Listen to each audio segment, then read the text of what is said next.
Yes, നിന്റെ ഭാരം, എന്റെ ഭാരം ഞാൻ യോഗയുടെ വെച്ചിട്ടേ ഇവിടുന്ന് പോകുന്നുള്ളൂ. 2 മണിക്ക് ഇന്ന് യോഗ നിർത്തുന്നുള്ളൂ.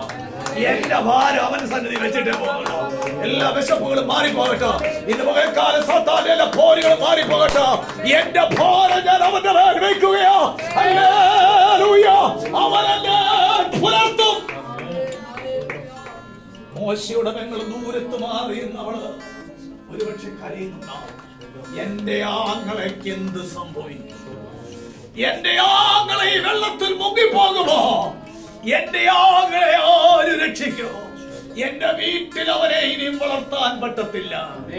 അവൻ പ്രായമായി, അവൻ കരയും. അവന്റെ കരച്ചില് നാട്ടുകാരിലെത്തും, ഫറവോയുടെ കൊട്ടാരത്തിലെത്തും. അവനെ കൊന്നുകളയും. ഒളിപ്പിച്ചിനി അവരെ വെക്കാൻ സാധിക്കും. അവൻ എന്താണ് സംഭവിക്കുന്നത്? നോക്കി നിൽക്കുമ്പോഴാണ് ഫറവോയുടെ പുത്രി വന്ന് നോക്കി നിൽക്കുന്ന സമയത്ത് ദൈവത്തിന്റെ പ്രവൃത്തി അവിടെ വെളിപ്പെട്ടു. ദൈവത്തിന്റെ പ്രവൃത്തി അവിടെ വെളിപ്പെട്ടത് മാത്രമല്ല, പിന്നെ ചുരുക്കി പറഞ്ഞാൽ ഈ മോശയുടെ അമ്മയെ അവൾ എന്ത് ചെയ്യുക? മുല കൊടുക്കാനായി വിളിച്ചോണ്ട് വരുന്ന ദൈവം മോശയുടെ വീട്ടിനെ വളർത്തുകയാണ്. പറയുന്ന കൊട്ടാരത്തിൽ നിന്ന് എന്ത് ചെയ്യുക? ശമ്പളം കൊടുക്കുക.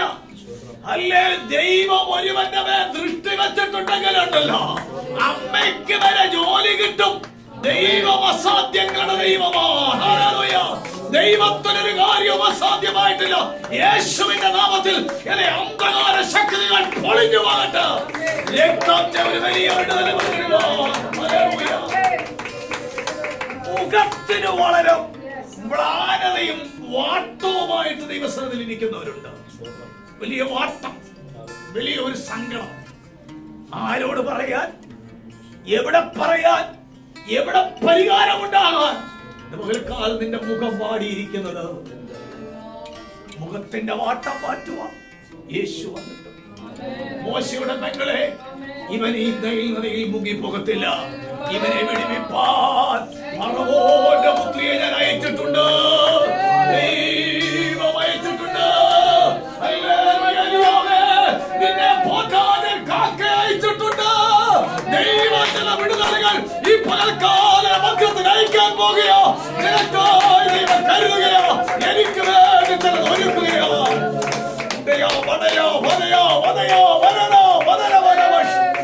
യേശുവിന്റെ നാമത്തിൽ ഹല്ലേലൂയ. മടങ്ങി വരാം.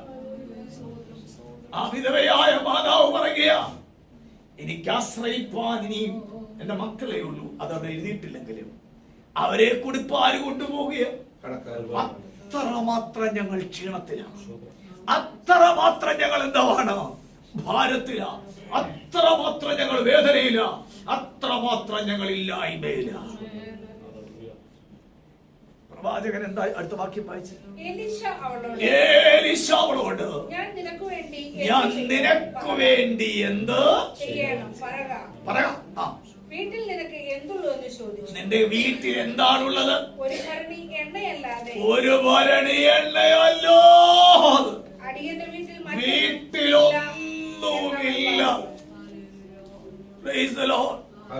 അവൾ തുറന്നു പറയുകയാണ്, എന്റെ വീട്ടിൽ ഒരു ഭരണി എണ്ണയാണ്.